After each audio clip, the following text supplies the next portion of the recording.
Hello, my name is Grant Smith, Director of the Institute for Research, Middle Eastern Policy. Today, we're joined by distinguished historian and author Walter L. Hixson. Yesterday, September 15, was the publication date of his latest book, Imperialism and War, The History Americans Need to Own. It's now available in hardcover, paperback, ebook, and even an audiobook format if you like to listen rather than read. And before we get into an extended Q&A, which is the purpose of this video, I'm just going to ask Walter to explain a little bit about who he is and his background as a historian and author. Yeah, it's been, I've had a long career and a very active publishing career, and it's been an interesting trajectory. As I said, I started off as a Cold War historian and did a dissertation and book on a fascinating figure, George Frost Kennan, famous diplomat and Mr. X, architect of the containment policy. Oh, yeah. And shifted over time toward a more cultural approach. We can talk about that later if you wish, to foreign relations. But basically, the simple idea is to look at the identity of the United States and foreign policy emanating from that. So you can't just look at international relations as sort of objective state-to-state interaction. How states interact depends on who they are, just as individual human beings act based on their identity and their development and so forth. So I went back in time, to make a long story short, and studied the longue durée, as the French like to say, the long evolution of American. Sorry, my French pronunciation is not real great. It always comes out sounding like Russian. But I went back to really the pre-revolutionary period all the way to the present, and did a book interpreting U.S. foreign policy in that regard called The Myth of American Diplomacy. Right. With Yale University Press in 2008. And now this latest book is more direct. It's a non-academic, meant for non-academic audiences. And like everybody, right? Every American, for sure. Yeah, it's meant for John and Mary Q. Public, and it's written in those very accessible terms. I don't engage in a lot of academic arguments that are familiar only to scholars. It's not footnoted, but it is based on decades of my study of this particular subject, U.S. foreign policy, and it has been vetted by scholars. It was peer reviewed, but it's a concise, accessible, and sharply interpretive history of American imperialism and war. Okay, so let's get into that a little bit. I guess, the first thing that leaps out at anyone reading the intro is you talk about American exceptionalism. So what is it and where did that come from? Yeah, that's the key to American identity, is this idea of exceptionalism, the idea deeply rooted in American history and identity of the United States as a chosen nation, a special nation, a nation that is destined to lead the world, leader of the free world. All this kind of language should be very, very familiar to anybody growing up in American culture. The idea that the United States is a natural sort of, so to speak, world leader and meant to direct world affairs, and especially progressive, democratic, and destined to lead. So it's a very powerful idea. Scholars have long referenced as American exceptionalism, and more than anything else, it explains core U.S. fundamental national identity. Okay, so this goes way back, but why is it necessary to sort of expose and challenge founding national mythologies? Why is that, inherent and incorporated throughout this book? Well, this is the whole issue with the American exceptionalism, is that it is a very powerful enabling discourse. That is, if you're special, if you're chosen, if you're righteous, if you're even providentially destined by God to take actions in world affairs, this is a powerful driving force that can justify almost anything, including a high level of aggression and war. And that's what I chronicle in this book. And so while the United States has been a very progressive nation in many respects, the American Revolution did, in fact, powerfully rock absolutism, monarchy, and class standing that still prevailed powerfully in Europe, although the French Revolution took it a step further, actually, just a decade or so later. So in many respects, the United States was a progressive nation and always has been a progressive nation in certain fundamental respects. There's also a dark side to this history and a reactionary side. So Walter, I don't recall reading a lot about this sort of self-reflection in a lot of history books, text and otherwise that I was subjected to. So how much is analysis of war and imperialism represented in, professional, scholarly, or even popular history?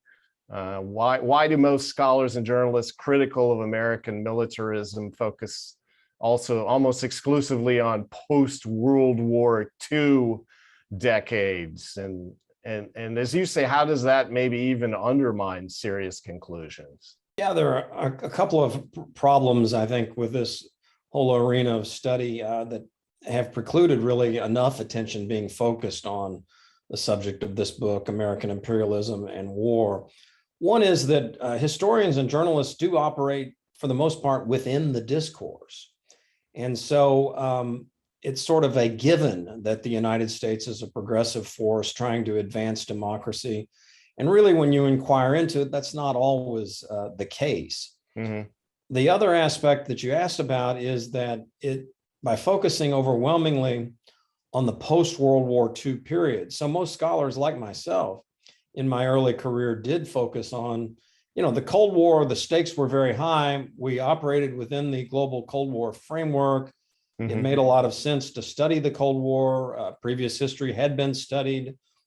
But the problem with that is you miss the deeper roots of American identity and of US aggression, both continentally and overseas, which I link in this book and link in my scholarship. In other words, put another way, I think continental expansion or American continental imperialism and then early overseas expansion, imperialism, are essential to understand modern American foreign policy and the position of the United States in the world today.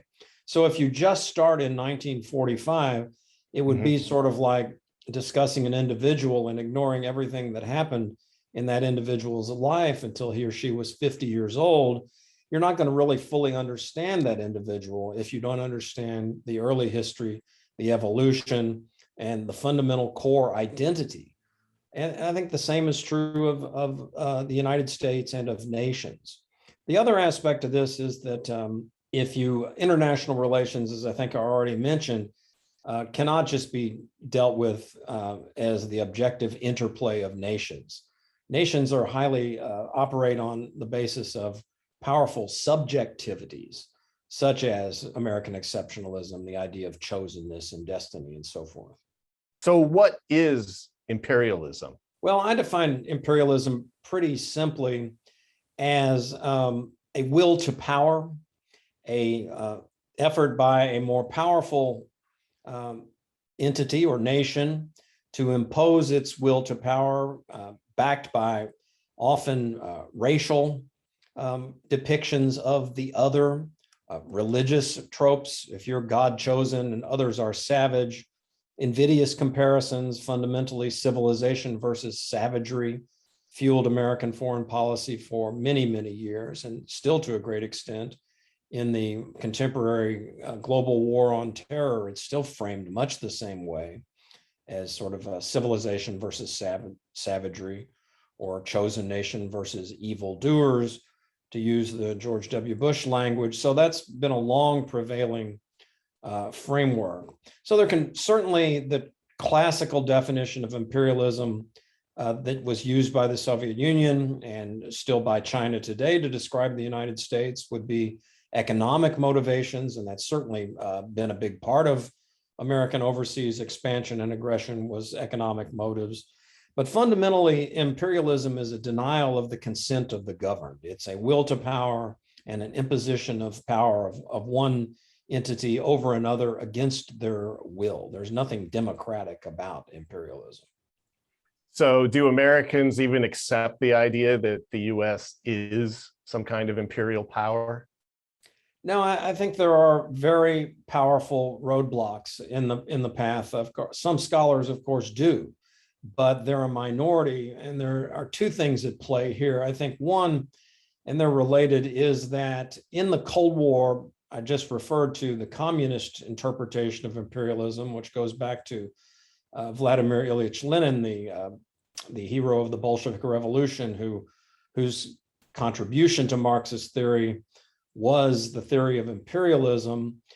Because this term imperialism was associated with communists, it was automatically discredited in the minds of many and in the West. This is just communist rhetoric. And so it wasn't really examined. Mm-hmm. And the other aspect of the flip side of that coin is that in the Cold War, it was illegitimate to criticize the United States against its global enemy, the Soviet Union, which was using this term imperialism. And that exercised a chilling effect on radical thinking, radical theory. And so in American culture, it is radical. I mean, my book is a radical book. It's a radical book to argue that the United States is an imperialist nation, but it's only radical because of these roadblocks and blinders put up by the Cold War and the semantics associated with imperialism. Okay, so I want to ask you about kind of a turning point thing that leapt out to me, which was a statement. And we're going to jump around here a little bit, and this is obviously not going to be any attempt to summarize your book, but rather just kind of pick out some things. But Teddy Roosevelt made a statement clarifying that he thought the actions the US was taking to build an empire were entirely appropriate. Can you talk a little bit about that, or would you like me to read the quote? No, I can talk about that. I think it's an important, vignette that you bring up that does illustrate underscore the issues we're talking about. So really, for a lot of people, the idea of American imperialism only surfaces in history in 1898, when the United States went to war with Spain, but the war was actually not fought in either Spain or North America, but was fought in the Caribbean and Southeast Asia. And this struck a lot of Americans as un-American, to take over colonies in distant lands. And so the United States ultimately fought a very bloody counterinsurgency war in the Philippines after ousting Spain from the Philippines. And it also repressed Cuba and occupied and took over Puerto Rico, which remains a colony to this day, and was really the foundation of the United States as an Asia-Pacific empire in that Spanish-American War. And that leads directly, ultimately, into World War II, Vietnam, and all sorts of things. So it's really a very important period, and people at the time knew it was important. And so a major debate erupted in 1898. And in Boston, a group formed the Anti-Imperialist League and protested. This is un-American, this is wrong. We're supposed to believe in the consent of the governed. We shouldn't go imposing our will on these Puerto Ricans, these Filipinos, these Pacific Islanders, and Cubans. And Theodore Roosevelt, a champion of war and imperialism, a champion of the subject of my book, he didn't apologize for war at all. He thought war was a good thing that built character and would advance the United States to its rightful place as a world power. So he's very much the rabid imperialist and warrior. And he argued, look, this you're wrong. This is completely American, not un-American. Look at our history of continental expansion. If you're going to say we shouldn't dominate inferior people and take possession of the land from them in the interests of civilization, then you have to say our whole history is illegitimate. And he said, if we give the Philippines back to the Filipinos, we might as well give Arizona back to the Apaches. So Roosevelt was absolutely correct, in my view. This was part of a long tradition of American imperial aggression, not a new departure. And so that's what he said at the time. This is no new departure. And I believe he was correct. Well, I've always wanted to do this. You've been a professor, and rather than giving out the quizzes, I want to give you a true or false quiz. And this is something you hear a lot of politicians saying at any given moment. You know, history shows that the U.S. has always gone to war reluctantly or as a last resort. Is that true or false, Walter? That would be false.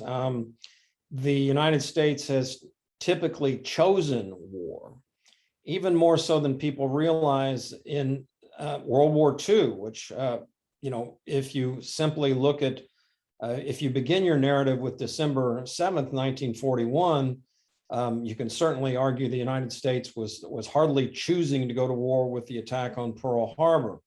But even that conflict, the United States had chosen to confront Japan in the Pacific, in its intervention in China and in Southeast Asia. In other words, had the United States really been what some people think it was, which it was not, which is isolationist, it would have said, who cares what's happening in China or Southeast Asia? That's way far from American shores. We're not concerned about it.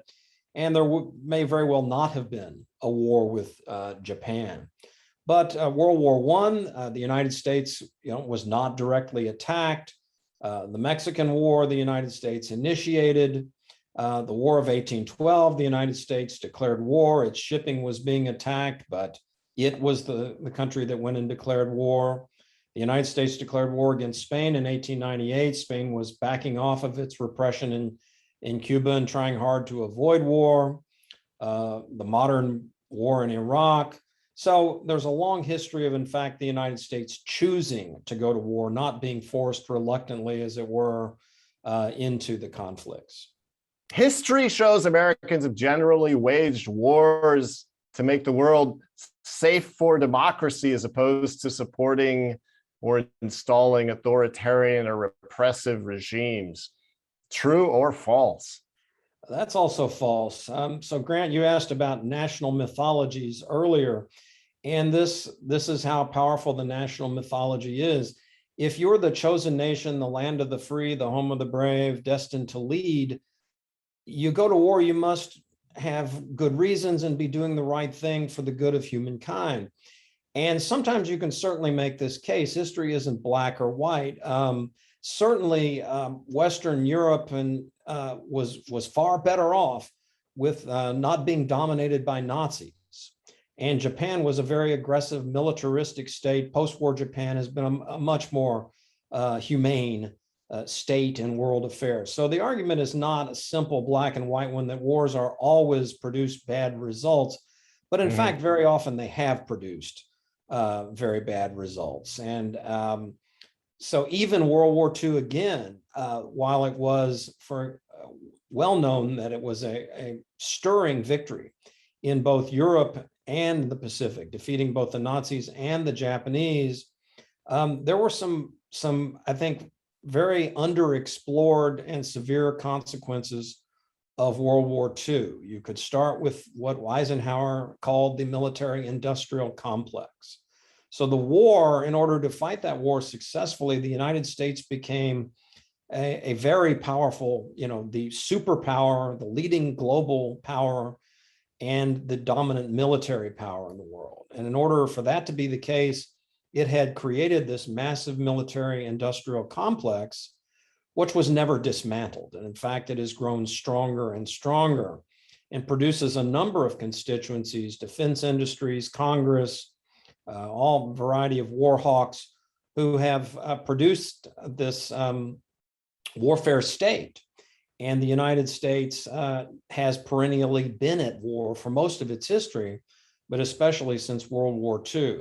After all, if you're the world leader, you arrogate to yourself the right to intervene anywhere and everywhere and often. And Right. that has been the case. So even in Yeah. a war that produced some positive results, but there are many examples, and I think you want to ask about blowback, among other things. There are many Well, examples not where, yet, not yet, not yet, yeah, because where I war has mean, not produced positive yeah, results. well, it seems like, and again, you really go into this in detail. The Cold War facilitated a lot of rationalization for, you know, getting rid of Mossadegh in Iran, you know, Salvador Allende, getting rid of Arbenz in Guatemala. I mean, that was such an enabling conflict that it seems like there was no string of pearls of democracy left in the wake of a lot of these wars. But okay, so yeah, Yeah, blowback. let me Yeah, comment on that, because yeah, I see more of the direction of your question. Of course, your yeah, question opens up many doors, but no, you're absolutely right, as you well know from the book. And it's really, frankly, sad, but the yeah. United States has very often supported extremely repressive, even genocidal regimes. Um, you mentioned several. There's also, Indonesia is an example. Pakistan in its war in the Nixon-Kissinger years, in which led to the creation of Bangladesh. But before that, the United States had enabled mass violence. You mentioned Allende in Chile, Argentina, the general's dirty war. These were openly encouraged. And so really, but before that, and all through Latin America and the Caribbean, and certainly in Central America in the 1980s, supporting death squads in El Salvador, the Contra War in Nicaragua. So the United States, unfortunately, sadly, has a long track record not of supporting freedom and democracy, but in fact of empowering right-wing militarists and even just absolutely murderous regimes, in part as long as they subscribe to US economic dictates and were non-communist. So the Cold War basically drove a foreign policy in which, as far as the United States was concerned, as long as you were non-communist and on our side and not the Soviet side, we were fine with whatever you did, including slaughtering masses of people. Well, now let's get into blowback. I mean, I don't want to make it true or false, but has the U.S. generally escaped the consequences of its actions overseas? And what is blowback as it pertains to this book? Yeah, blowback was a term apparently developed by the CIA to actually look at history and understand why things happened the way they did, and why there was such anti-American sentiment and hostility to the United States. I mean, the idea of intervention beginning really with Indians, with Native Americans, was to assimilate and acculturate and win over their hearts and minds. Jefferson wanted to make Indians into Americans. McKinley said, we will uplift and civilize. He said Christianize too, but that was ignorance of history, because the Philippines were already Christian as a result of the Spanish intervention. But he promised benevolent assimilation of the Filipinos. And the United States made a lot of efforts there with disease control and road building and things like that. The idea in Vietnam was to create this entity of South Vietnam, and it would be a better model than North Vietnam. The idea in Iraq and Afghanistan was to win hearts and minds and win them over. But instead, blowback in all these cases occurred. And it's really not rocket science. People don't like having their destiny controlled. They don't like foreign intervention. They don't like other people who think they're superior coming in and telling them what to do and how to organize their society. You can always, with massive amounts of money and power that Americans had, entice a small number of people to profit from your imperial intervention and to act like they're all behind nation building. But at the same time, the masses of people are being alienated, and ultimately this blows back against the intervention. We've just seen this in Afghanistan, and the Taliban reaped the benefits of blowback against American imperial aggression. Simply put, Afghanis don't want foreign intruders from the West or from the East. They said that to the Russians and demonstrated it, and to the British before that. The Vietnamese ultimately wanted to control their own destiny. So this is the roots of blowback. You mentioned the intervention against Iran. is a classic example. The United States and the British overthrew the Mossadegh regime, or the Mossadegh government, I should say, elected democratic government in 1953 to put a royal monarch on the throne, totally anti-democratic solution. And it ultimately blew back in a huge way, in a very destabilizing way. We're still living in with the consequences of the 1979 Iranian Revolution. It wasn't entirely an anti-imperial revolt, but it was blowback against US intervention, and we became the Great Satan. Given all the carnage, I guess the question is just how concerned is the American public about these millions killed, wounded, displaced by American aggression, and do they even see it? Yeah, that's another aspect that I unfortunately feel the need to emphasize in the book. And some other scholars have written about this, but not very many. They're highly sensitive, highly neuralgic, and understandably so, about American casualties. Just look at the reaction to the terrorist attack in Afghanistan recently, killing the 13 American soldiers. Mm-hmm. And it's a terrible violence, and so sad for those young men and women and their families. But the United States itself has delivered horrific violence all over the world in a long history of imperialism and war. We don't seem to pay much attention to that. Mm-hmm. A good example is one we've already talked about a little bit, but there are many examples. But the Philippine War is one that Americans, it's always struck me that so many Americans are even unaware of the Philippine War. And it was a very brutal counterinsurgency war that killed hundreds of thousands of Filipinos, not in direct combat, but also through disease. But that disease was fueled in part by the concentration camps the Americans set up in this counterinsurgency war.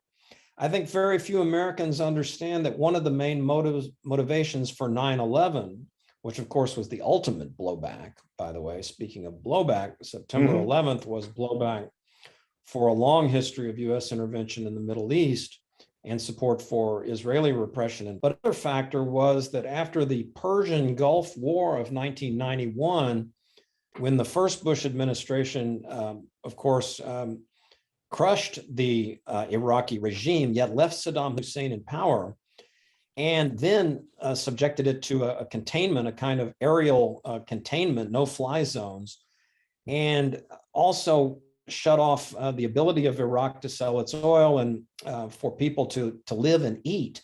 Hundreds of thousands of Iraqis died, not in the war, but after the Persian Gulf War. Between the Persian Gulf War and the 2003 war, hundreds of thousands of Iraqis died.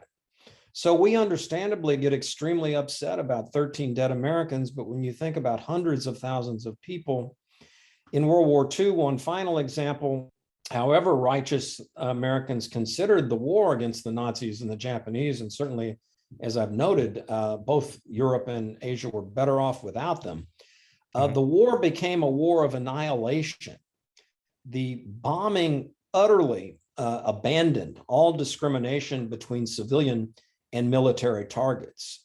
And so very often US warfare becomes indiscriminate.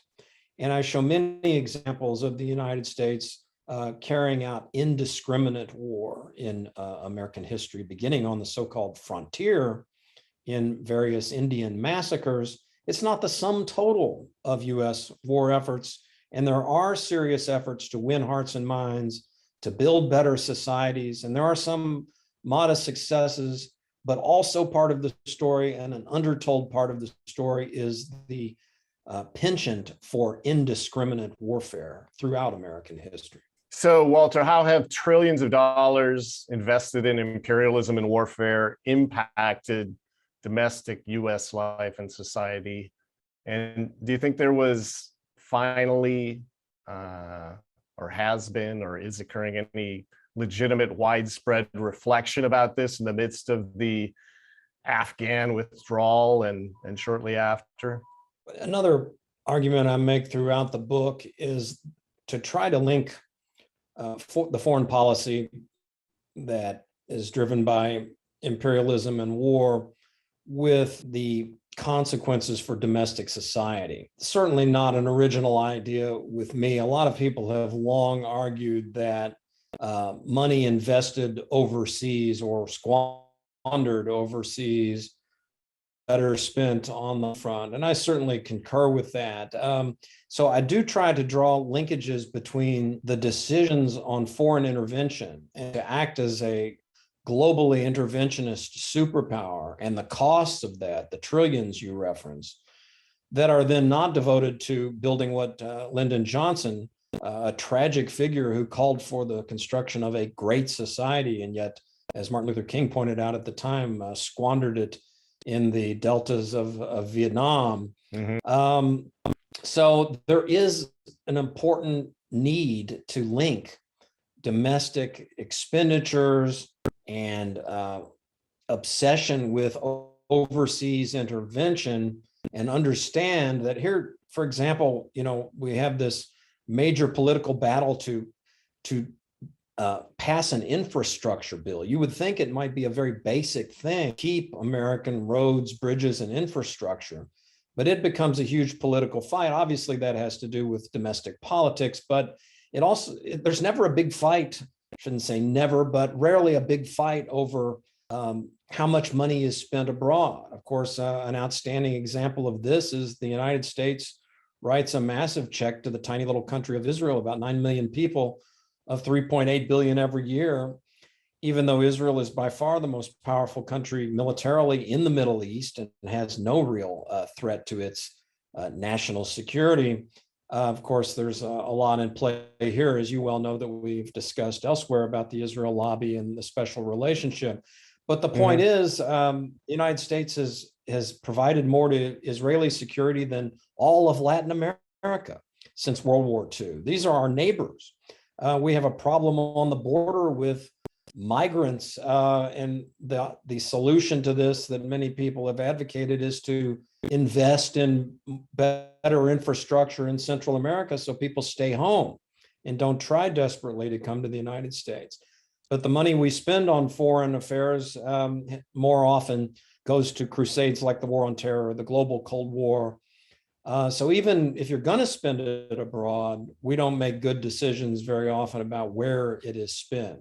So in general, I argue there is an over investment, or an over investment's not the right word, over commitment of financial resources overseas at the expense of improving American domestic society and even other countries that were more deserving than the ones we often fund. So let's get a little bit into some of the chapters here. What's the problem? Let's get a little controversy here. What's the problem with using 1619 as a starting date for American history, and what's a more useful starting date when it comes to imperialism and war? Well, let's start with the argument that 1776 is not a very useful date to start with.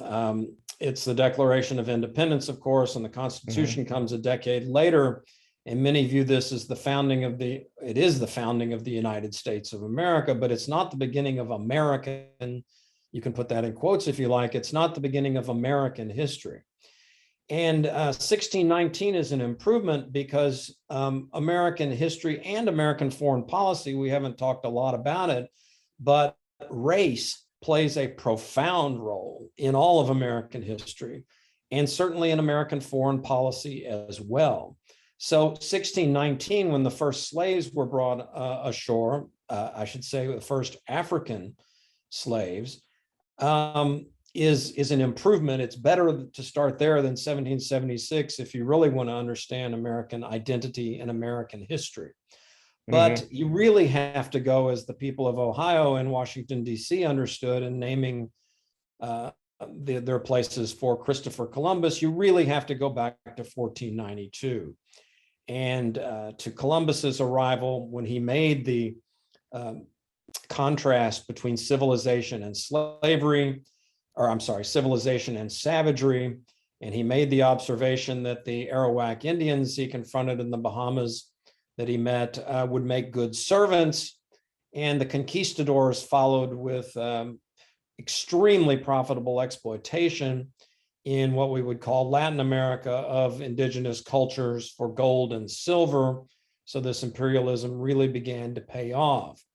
But it's not just African slavery, and I go into some depth in the book. American historians have done a great job of filling in the gaps by chronicling a long and extremely brutally violent history of Indian slavery, which a lot of Americans know nothing about at all. But there was a long history of enslaving indigenous Americans, basically from 1492 all the way until the 20th century. But there were brutal slave wars in the 15th, 16th, and 17th centuries of enslaving Indians. So we know a lot, and rightfully so, been a lot of emphasis on African slavery since, roots basically in the 1970s. American society really began to grapple with the long legacies of African slavery. We've never really fully grappled with the legacies of Indian slavery. You make a point in this book, as you have in previous books, that these Indian slave wars and just how indigenous warfare was fundamentally different than European warfare. What was going on back at this point in time as the American empire was gaining a foothold? Well, I think that the question gives us a good opportunity to make a couple of important points. And one is the United States is not uniquely, nasty or evil or warlike. It may be, strongly imperial because of American exceptionalism. It's certainly provides fuel. It's the engine that really has driven American imperialism and warfare. But what I mean to say here is that the United States is not the only imperial and warlike state in world history. And it didn't come in, and the European settlers did not come and encounter nothing but, peace-loving Indians. Indian warfare was well established. Rivalries among Indian bands were well established. Most Indian societies indigenous societies operated on the basis of powerful chieftains who had established their power and authority in warfare. So warfare existed, and warfare has existed in all civilizations and societies, certainly not unique to the United States. And I make no such claim that the United States is the only warlike or imperial nation in human history. It's not the case, and you really have to track this back to evolutionary science and chimpanzees and so forth. They're very warlike as well. So it's in our DNA to a considerable extent. But what the European intervention or the arrival of masses of Europeans did was it intensified native warfare. And ultimately it led to these slave wars where planters were enslaving Indians to run their plantations. And indigenous bands really ultimately confronted a choice.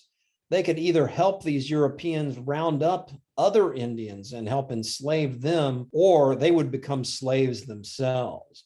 Mm-hmm. So this Indian slavery and warfare emerged and went on for really centuries and had a profound impact on the violence and militarism that this is what I get at in the book with the deep roots of American militarism and imperialism.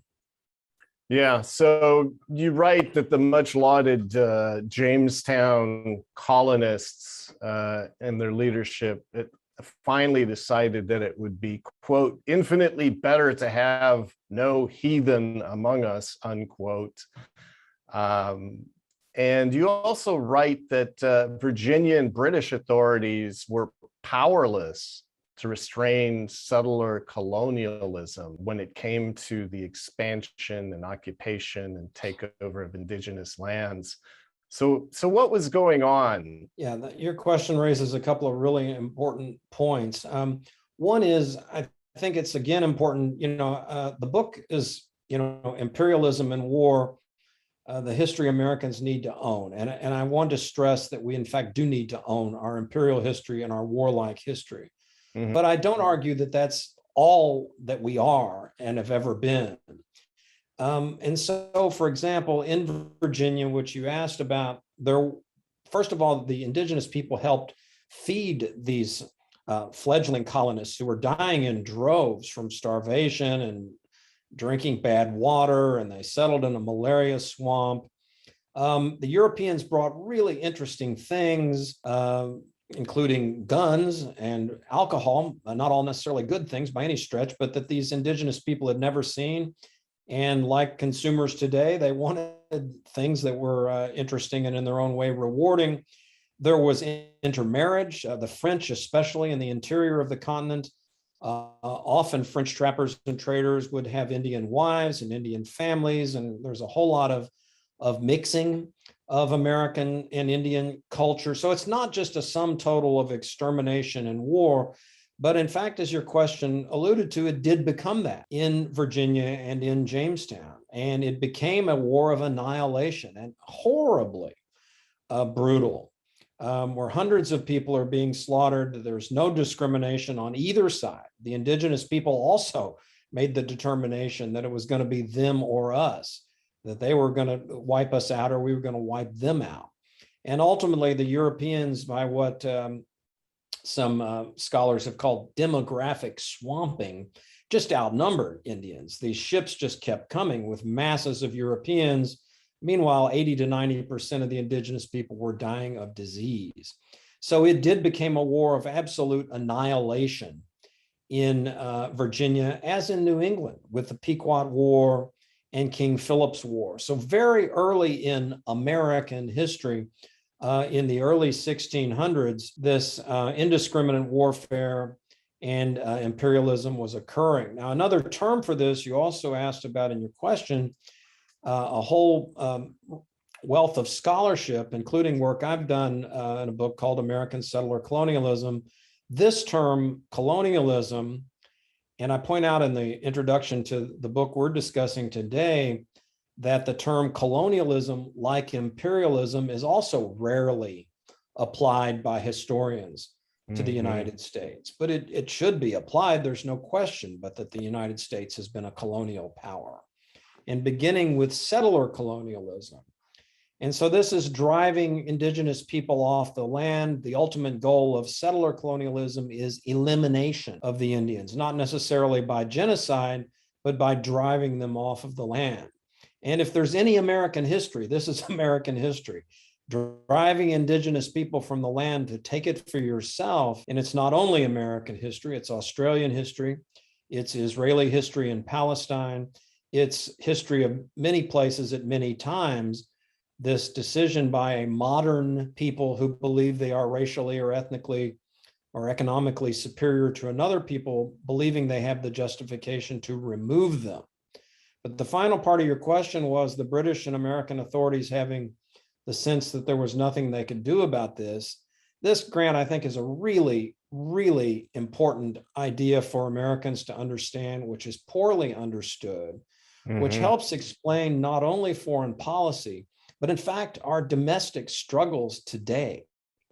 This country was wholly developed by people moving west, away from government authority, and having a lot of resentment and distrust of government authority. So you saw this in colonial Virginia with a really significant event that I talk about in the book that historians have long discussed, called Bacon's Rebellion.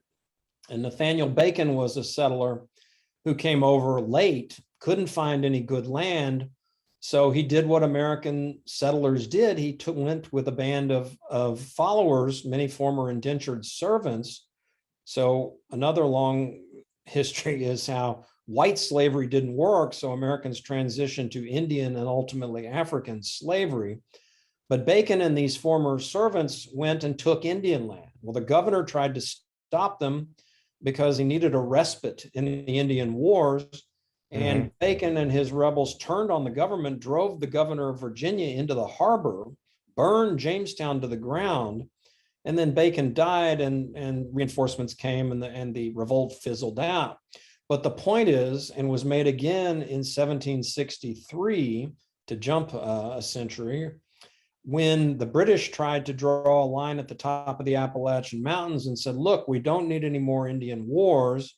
This was in the wake of the French and Indian War of 1756 to 63.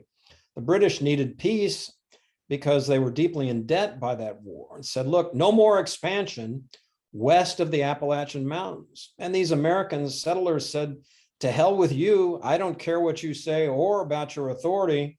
I don't care that Indians are on the land. We're taking that land, and the government be damned. Well, I would suggest this is a very American idea to this day. The government, far away Washington be damned, we'll do what we want. You see a lot of this in the popular revolt today. So your question really gets at some fundamentally important, deeply rooted American historical developments.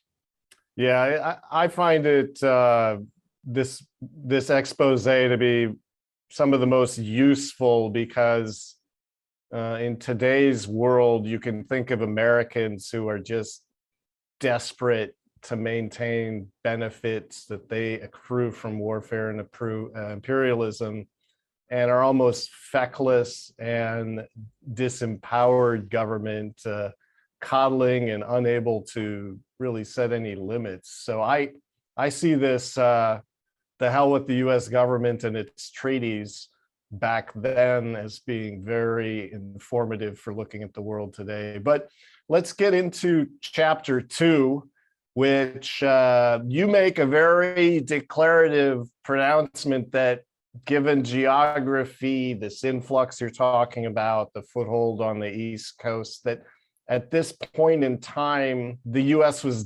destined for imperialism and war. So what were you saying? As I mentioned earlier, the American Revolution was a very empowering phenomenon. It was progressive for the advancement of white male freedom and independence.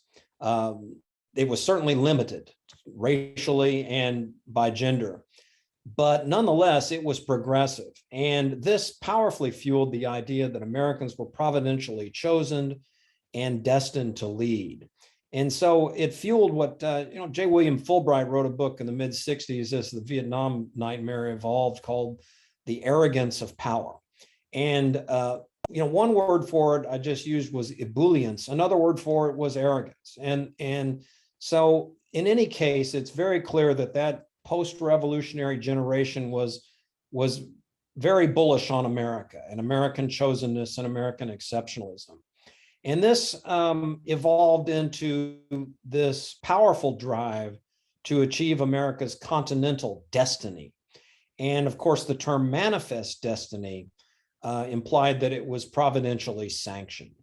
And so this was coined by a journalist in the 1840s as the United States was about to mount an aggressive war with Mexico, which it, very much like the 2003 Iraq War, by the way, started with presidential mendacity, the president lying about the actual situation in order to justify warfare. Mm-hmm. But by that time, the United States had passed a massive ethnic cleansing legislation. Of course, that's a modern term. At the time, it was called the Indian Removal Act, but that's what it was a massive ethnic cleansing from the Southeast.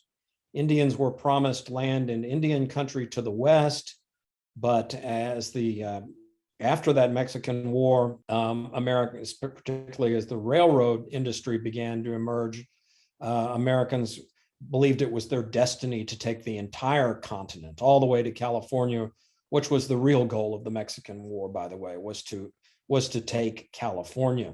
So this notion that John O'Sullivan put into terms, manifest destiny, that Americans were providentially meant. So that's why I entitled that chapter in the early to mid 19th century, Destined for Imperialism and War.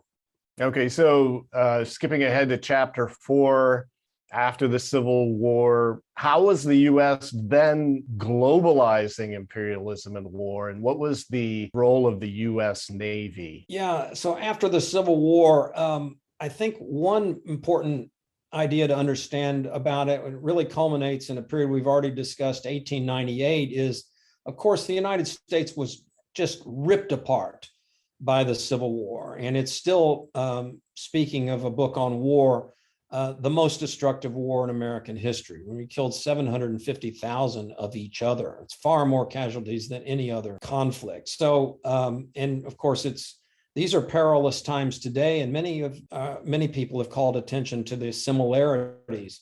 Obviously, you don't have slavery and many other differences, but deep divisions within the society. And one sort of remedy for that is foreign aggression and imperialism. Americans could rally behind the flag. And, that's getting to be a pretty thin solution these days, as the withdrawal from Afghanistan underscores. So I'm not sure how we're going to resolve these contemporary divisions. But one way they resolved the deep divisions in the wound within was to rally behind the flag in war.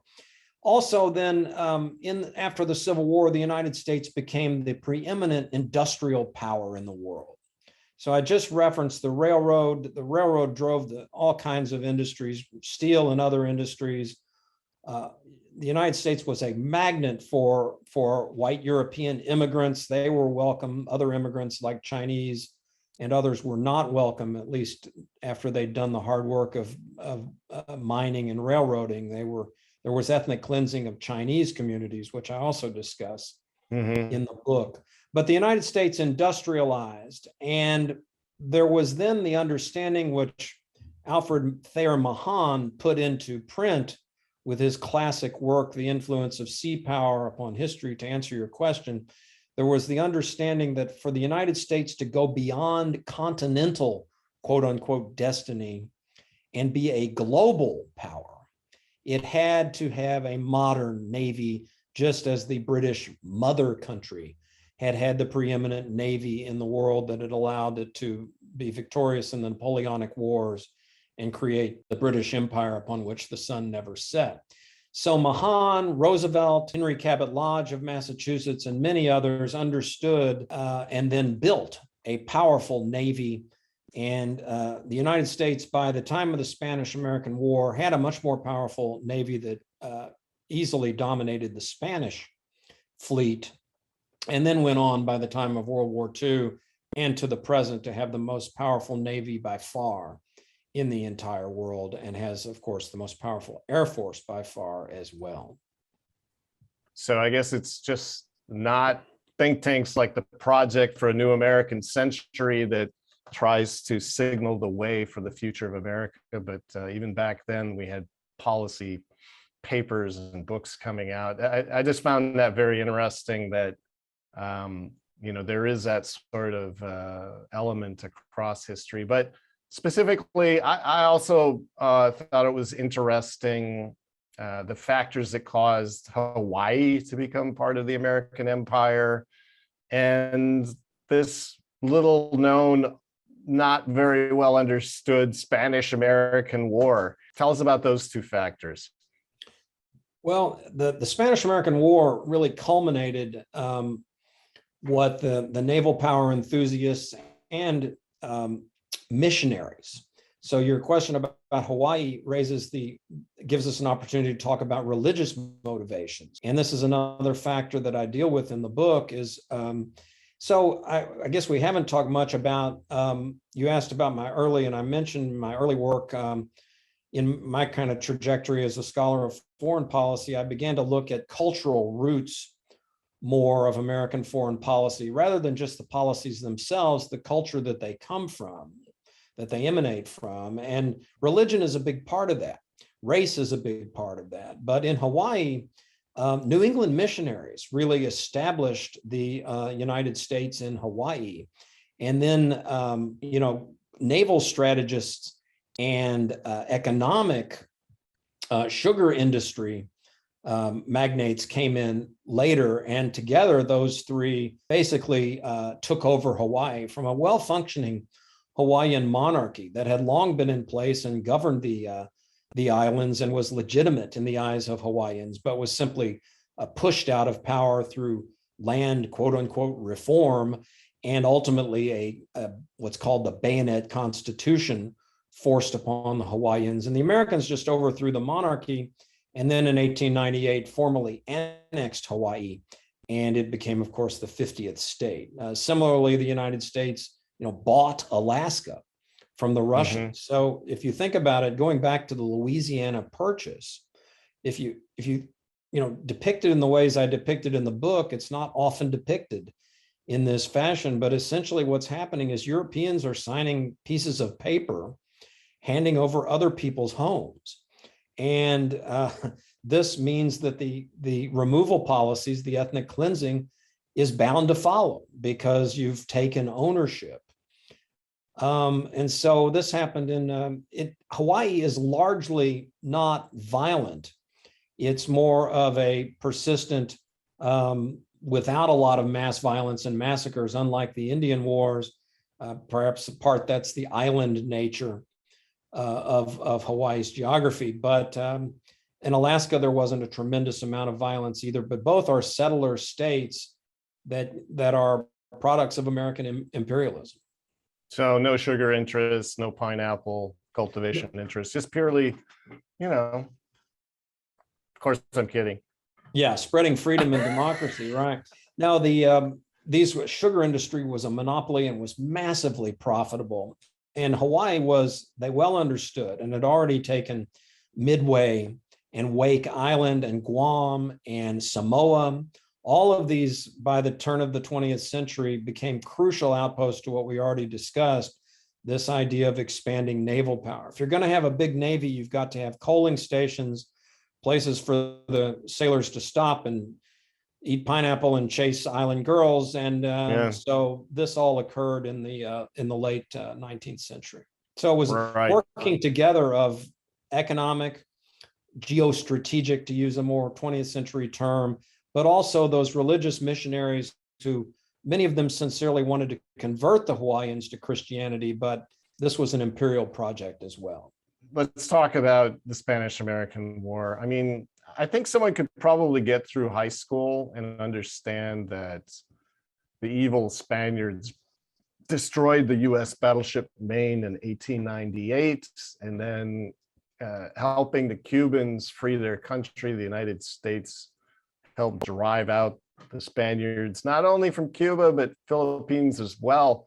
And everyone was happy afterwards. Is that a fairly accurate portrayal of what happened, or is there more to the Spanish-American War? Yeah, a little more to it. Yeah, not real accurate, but I think you're right. I think it is how sort of a basic, high school telling of the story has been done.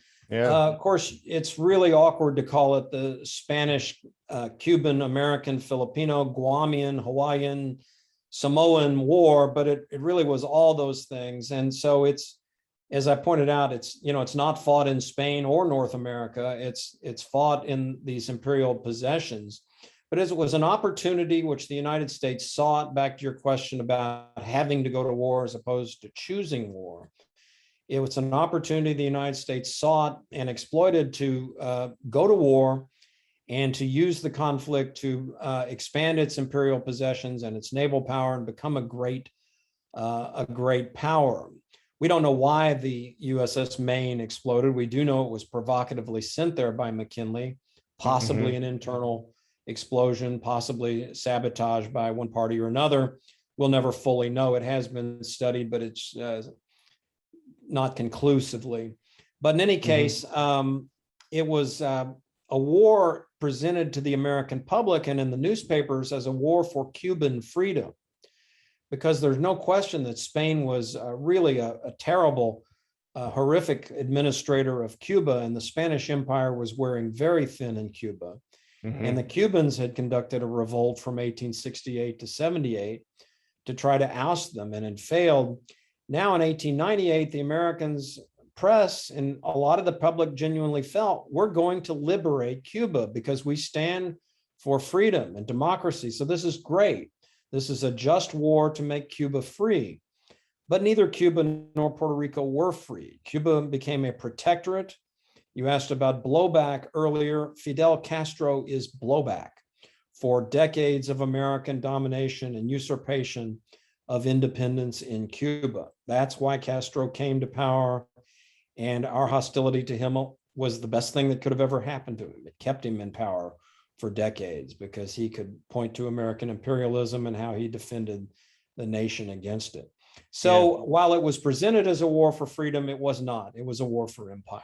I want to skip ahead to one more chapter, chapter 9. We're not giving away the story here. You really got to get this book and read it for yourself. But you write that in the wake of World War II, American imperialism migrated to the Middle East, West Asia. Oil, Zionism, arms sales, and arrogance fueled the imperial march, which left the region more militarized and unstable than ever, and the United States mired in an endless cycle of war. While not widely recognized as such, U.S. Middle East policy was arguably as disastrous as the Indochina War. So why is that, Walter?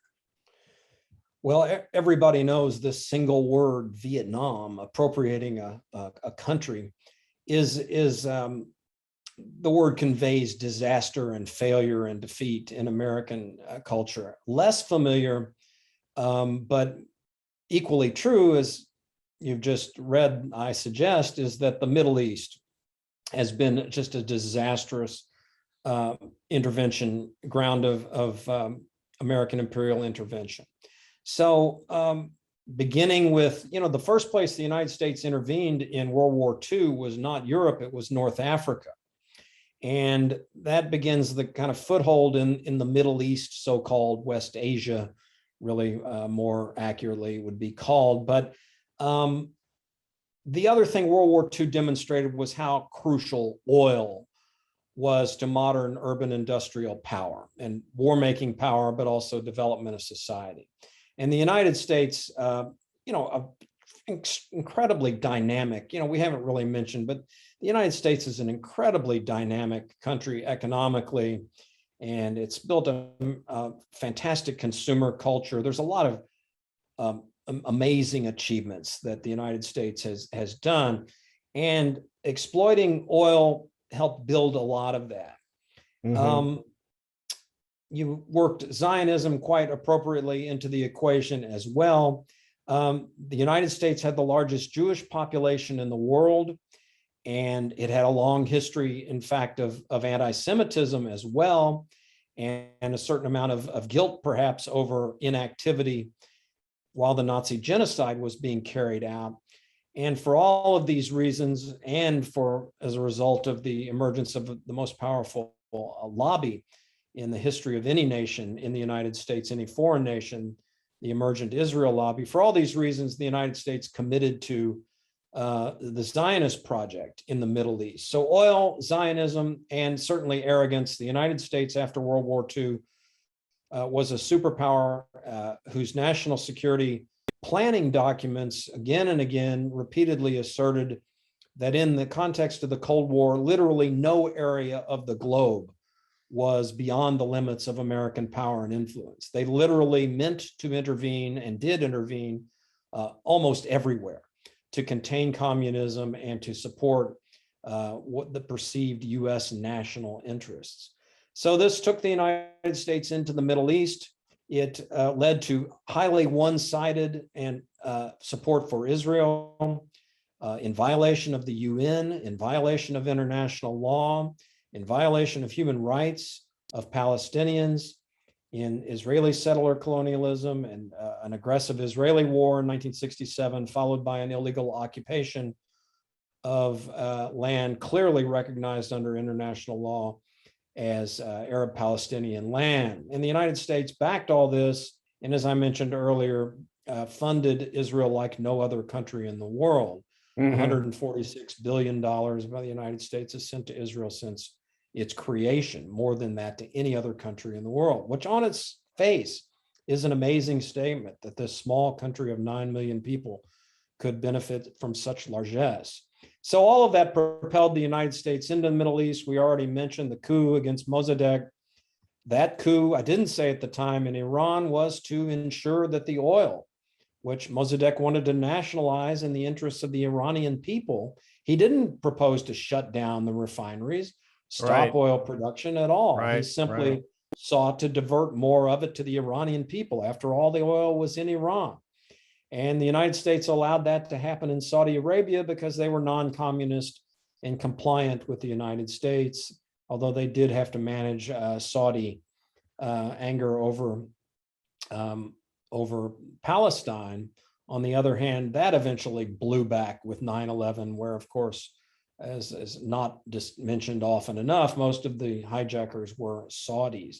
So you then had the Persian Gulf War, this great victory. Another theme of the book that I discuss quite often is what first appears to be great victories, such as the defeats of Iraq in 1991 and again in 2003.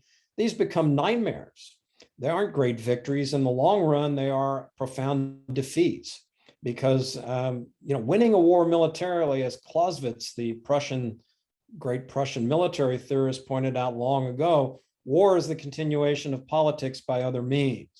And if you don't win the hearts and minds and have a viable political outcome, your war is failed. And that's what happened in Iraq again and again, literally 2 times. So for all of these reasons, and then of course this nightmare in Afghanistan, the longest war in American history, an utterly failed nation building project. Again, as I point out, as in Vietnam, the United States failed in Vietnam to learn from France's example. In Afghanistan, the United States failed to learn from the history of both Russian and British intervention in Afghanistan. So yes, I think the Middle East has been an arena of failed imperial intervention on a level at least equivalent to Vietnam. Yeah, I think this chapter really is so timely and brings war and imperialism right up to the present moment. I just think it's really interesting in the case of the overthrow of Iran in 1953, how much British petroleum and the UK was getting out of the oil in Iran and how little the Iranians were getting out of it. And yet, the coup and Kermit Roosevelt and the takeover could all be done under the pretext of the Cold War. But there's this other sort of, I would say you can get through college level history courses, understanding that US support for Zionism from a geopolitical standpoint is because Israel, as Benjamin Netanyahu says, is a mighty aircraft carrier of the US, an unsinkable aircraft carrier in the US, which is forever advancing US interests. So do you buy that as a major rationale for the incredible, surpassing all other nation states foreign aid that the US gives to Israel? Or do you attribute the funneling of, almost $250 billion of known public support to the actions of Israel's vast lobby in the US? Or can you do one or the other? There's a lot of elements at play, but certainly the argument's often made, and I've encountered this in some of the public speaking I've done on this issue. People will get up in the audience and say, yeah, but Israel is our ally. It's an important security ally in the region. Sure, it may be that they're, unsavory and we give them a lot of money, but aren't they an important ally? But back to the issue we just discussed, to the extent they've been an ally, and Israel has wanted to be a formal military ally of the United States for a long time. Ben-Gurion, the Israeli patriarch, David Ben-Gurion, wanted to create a NATO-style alliance with the United States. And part of the reason for all this largesse, the American funding of Israeli militarism, was to fend off that effort to have a formal military alliance. But really in the Reagan years and since then, it's been, all but a formal military alliance, and the special relationship which Kennedy proclaimed is in effect a military alliance, if not, in NATO type name. But what we just discussed was a massive failed intervention over decades in the Middle East. So the extent Israel has helped us it's been in a failed project of imperial intervention in the region. So I don't count his alliance with Israel as a very positive outcome. What it in fact has done, for example, most graphically in Lebanon in the early 1980s, was left American forces vulnerable to slaughter. It's ultimately led to the massive blowback that was brought home to American shores on September 11th. So to the extent that this alliance has been put together, it has cost the United States dearly in failed intervention in the Middle East and in the war blowing back onto the American homeland, and really having a number of tragic effects. I'm not, sitting here saying the United States should have no relationship with Israel. It could certainly have, because of the cultural affinities and the interest of Jewish Americans in Israel and the long history of the United States as having a large number of Jews, could have a relationship of economic and cultural exchange with Israel. But the United States should absolutely call a halt to providing military aid to Israel, which has only led to human rights nightmare in Palestine and this failed intervention in the Middle East that we've been discussing.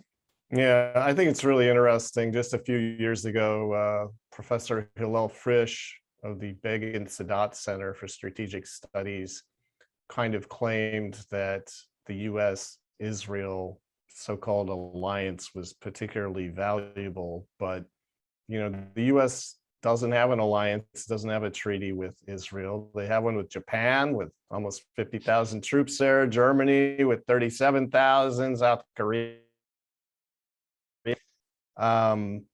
But they're treaty allies that have to do something and be somewhat responsive, whereas Israel gets all the aid and doesn't necessarily need to follow any edicts from the US. So I think it's really interesting to look at that and really look at the record of the Israelis advancing any sort of US interest in the region from the historical standpoint. But anyway.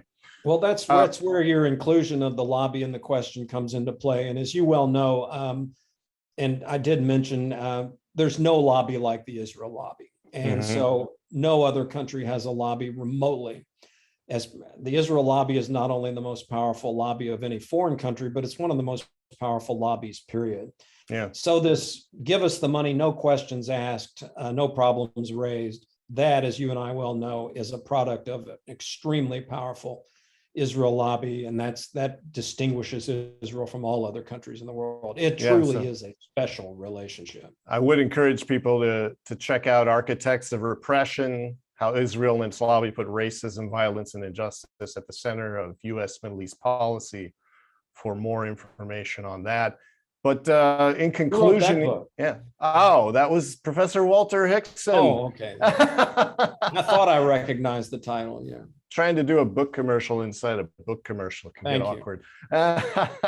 So, you've done this throughout our interview here. Why are you calling on Americans not only to learn this history you've written, but to actually own it? What would owning it imply?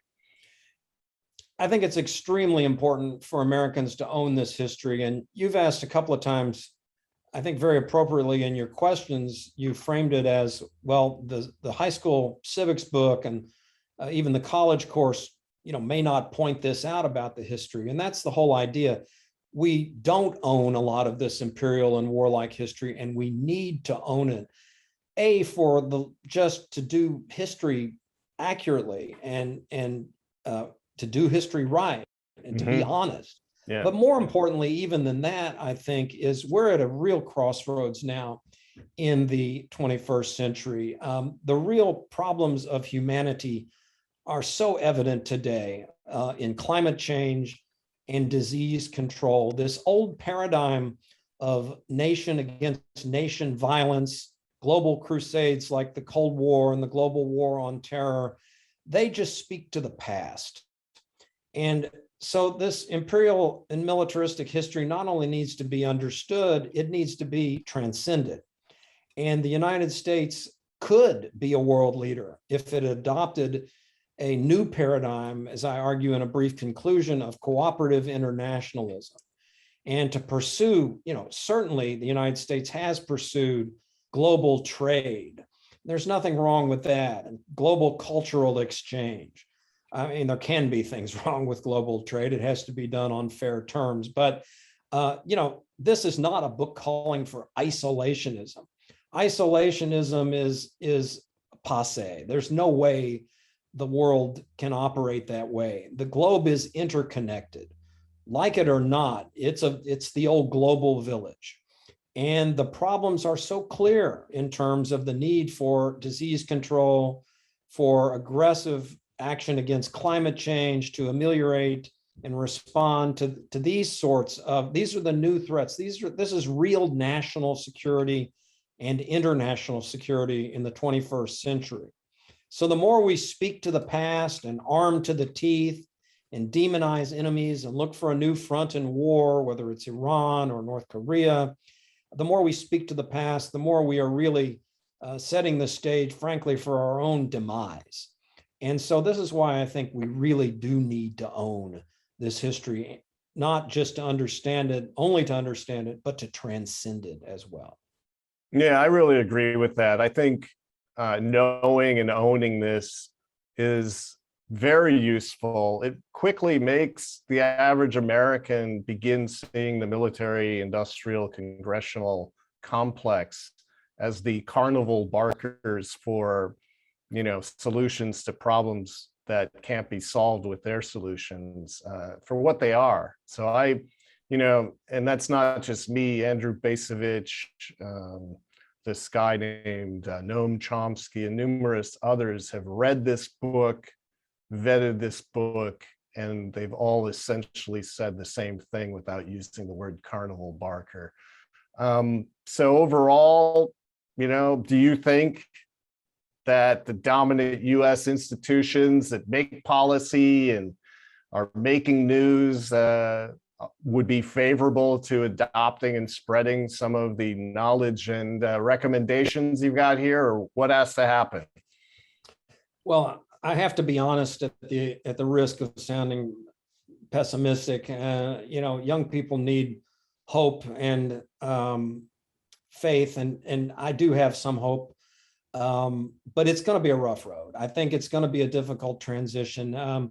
If you look at the response to the heavily politicized finger pointing, and regardless of how the Biden administration handled Afghanistan, the ultimate lessons of this are that it's a failed foreign intervention. It's part of a much broader failed foreign intervention in the Middle East, which is a product of not learning from history, not owning the imperial history, not learning from Vietnam, not respecting other cultures and other people and other races and other religions.